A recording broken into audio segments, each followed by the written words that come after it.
So I had the chance to meet with some of the kids in the program today. Where are you? Scream out. There you go. I love those kids. And so what I thought I would do, because they gave me a little bit of time to say whatever I want, is offer you a little bit of some observations for your future. I have 5 little rules that you can follow as you find your spark and bring your spark to life. The first is to go after the things that you want. Let me tell you a story. So a friend of mine and I, we went for a run in Central Park. The Roadrunners organization, on the weekends, they host races. And it's very common at the end of the race, they'll have a sponsor who will give away something, apples or bagels or something. And on this particular day, when we got to the end of the run, there were some free bagels. And they had picnic tables set up, and on one side was a group of volunteers. On the table were boxes of bagels, and on the other side was a long line of runners waiting to get their free bagel. So I said to my friend, let's get a bagel. And he looked at me and said, the line's too long. And I said, free bagel. And he said, I don't want to wait in line. And I was like, free bagel. And he says, nah, it's too long. And that's when I realized that there's 2 ways to see the world. Some people see the thing that they want, and some people see the thing that prevents them from getting the thing that they want. I could only see the bagels. He could only see the line. And so I walked up to the line. I leaned in between 2 people, put my hand in the box, and pulled out 2 bagels. And no one got mad at me, because the rule is you can go after whatever you want. You just cannot deny anyone else to go after whatever they want. Now, I had to sacrifice choice. I didn't get to choose which bagel I got. I got whatever I pulled out, but I didn't have to wait in line. So the point is you don't have to wait in line. You don't have to do it the way everybody else has done it. You can do it your way. You can break the rules. You just can't get in the way of somebody else getting what they want. That's rule number 1. Rule number 2. I like this one.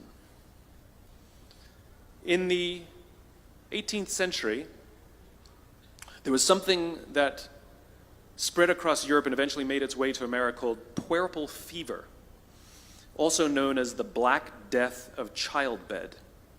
Basically what was happening is women were giving birth and they would die within 48 hours after giving birth. This Black Death of childbirth was the ravage of Europe, and it got worse and worse and worse over the course of over a century. In some hospitals, it was as high as 70% of women who gave birth who would die as a result of giving birth. But this was the Renaissance. This was the time of empirical data and science, and we had thrown away things like tradition and mysticism. These were men of science. These were doctors. And these doctors and men of science wanted to study and try and find the reason for this Black Death of childbed, and so they got to work studying, and they would study the corpses of the women who had died. And in the morning they would conduct autopsies, and then in the afternoon they would go and deliver babies and finish their rounds. And it wasn't until somewhere in the mid-1800s that Dr. Oliver Wendell Holmes, father of Supreme Court Justice Oliver Wendell Holmes, realized that all of these doctors who were conducting autopsies in the morning weren't washing their hands before they delivered babies in the afternoon. And he pointed it out and said, guys, you're the problem. And they ignored him and called him crazy for 30 years. Until finally somebody realized that if they simply washed their hands, it would go away. And that's exactly what happened. When they started sterilizing their instruments and washing their hands, the Black Death of childbed disappeared. My point is, the lesson here is, sometimes you're the problem. We've seen this happen all too recently with our new men of science and empirical studiers and these men of finance. who were smarter than the rest of us until the thing collapsed.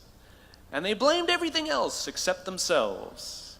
And my point is take accountability for your actions. You can take all the credit in the world for the things that you do right, as long as you also take responsibility for the things you do wrong. It must be a balanced equation. You don't get it one way and not the other. You get to take credit when you also take accountability. That's lesson 2. Lesson 3, take care of each other. The United States Navy SEALs are perhaps the most elite warriors in the world. And one of the SEALs was asked, who makes it through the selection process? Who is able to become a SEAL? And his answer was, I can't tell you the kind of person that becomes a SEAL. I can't tell you the kind of person that makes it through BUD/S. But I can tell you the kind of people who don't become SEALs. He says the guys that show up with huge, bulging muscles, covered in tattoos, who want to prove to the world how tough they are, none of them make it through. He said the preening leaders who like to delegate all their responsibility and never do anything themselves, none of them make it through. He said the star college athletes who've never really been tested to the core of their being, none of them make it through. He says some of the guys that make it through are skinny and scrawny. He said some of the guys that make it through, you will see them shivering out of fear. He says, however, all the guys that make it through, when they find themselves physically spent, emotionally spent, when they have nothing left to give physically or emotionally, somehow, some way, they are able to find the energy to dig down deep inside themselves, to find the energy to help the guy next to them. They become SEALs, he said. You want to be an elite warrior. It's not about how tough you are. It's not about how smart you are. It's not about how fast you are. If you want to be an elite warrior, you better get really, really good at helping the person to the left of you and helping the person to the right of you. Because that's how people advance in the world. The world is too dangerous and the world is too difficult for you to think that you can do these things alone. If you find your spark, I commend you. Now, who are you going to ask for help, and when are you going to accept help when it's offered? Learn that skill. Learn by practicing helping each other. It'll be the single most valuable thing you ever learn in your entire life. To accept help when it's offered and to ask for it when you know that you can't do it. The amazing thing is when you learn to ask for help, you'll discover that there are people all around you who've always wanted to help you. They just didn't think you needed it because you kept pretending that you had everything under control. And the minute you say, I don't know what I'm doing, I'm stuck, I'm scared, I don't think I can do this, you will find that lots of people who love you will rush in and take care of you. But that'll only happen if you learn to take care of them first.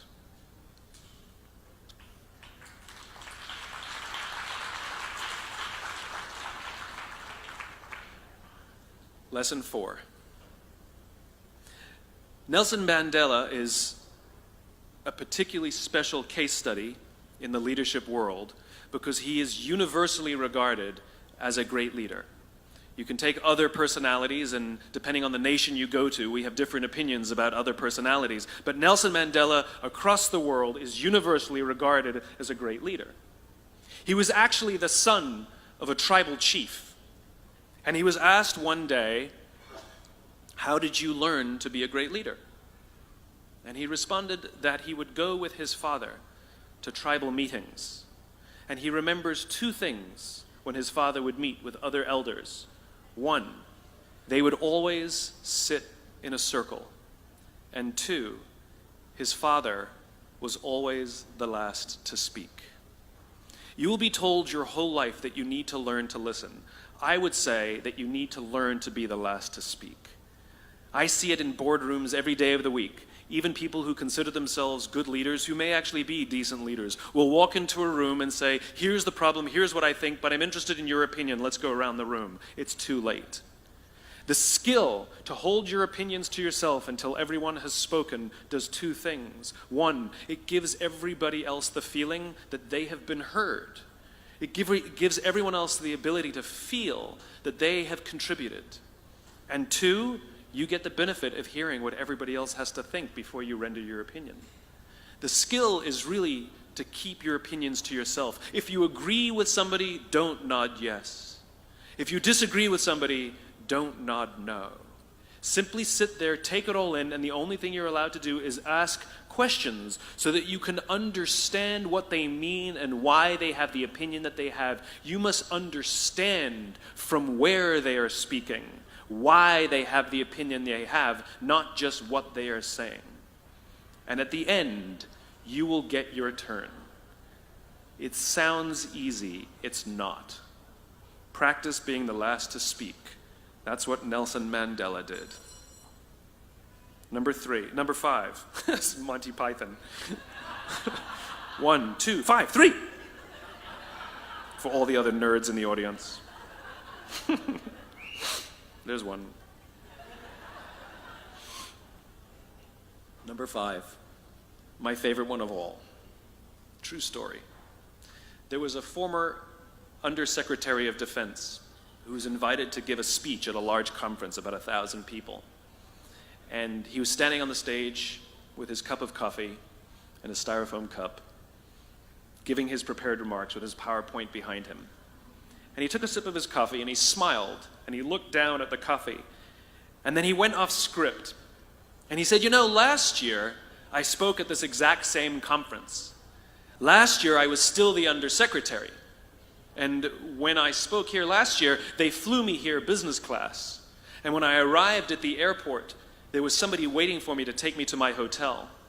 And they took me to my hotel and they had already checked me in and they just took me up to my room. And the next morning I came downstairs and there was someone waiting in the lobby to greet me and they drove me to this here same venue. They took me through the back entrance and took me into the green room and handed me a cup of coffee in a beautiful ceramic cup. He says, I'm no longer the Undersecretary. I flew here coach. I took a taxi to my hotel and I checked myself in. When I came down the lobby this morning, I took another taxi to this venue. I came in the front door and found my way backstage, and when I asked someone, do you have any coffee? He pointed to the coffee machine in the corner, and I poured myself a cup of coffee into this here styrofoam cup. He says the lesson is, the ceramic cup was never meant for me. It was meant for the position I held. I deserve a styrofoam cup. Remember this. As you gain fame, as you gain fortune, as you gain position and seniority, people will treat you better. They will hold doors open for you. They will get you a cup of tea and coffee without you even asking. They will call you sir and ma'am, and they will give you stuff. None of that stuff is meant for you. That stuff is meant for the position you hold. It is meant for the level that you have achieved of leader or success or whatever you want to call it. But you will always deserve a styrofoam cup. Remember that. Remember that lesson of humility and gratitude. You can accept all the free stuff. You can accept all the perks. Absolutely, you can enjoy them. But just be grateful for them and know that they're not for you. I remember getting off the Acela. I took the Acela from New York to Washington, D.C., and I got off the train like everybody else, and I was walking down the platform like everyone else, and I walked past General Norty Schwartz, who used to be the Chief of Staff of the United States Air Force, the head of the Air Force. And here I did, you see a guy in a suit schlepping his own suitcase down the platform just like me. And just a couple months ago, he was flying on private jets and he had an entourage and other people carried his luggage. But he no longer held the position, and so now he got to drag his own suitcase. And never did it sort of remind me more that none of us deserve the perks that we get. We all deserve a styrofoam cup. It was a pleasure meeting you guys this afternoon. I was blown away by your honesty and your curiosity and your poise. And I am confident that the future is bright, despite the fact that America looks like an absolute mess right now. I am confident that the future is bright for one reason and one reason only, because you will grow up and you will be our future. Thank you very, very much, guys. You're wonderful. Thank you.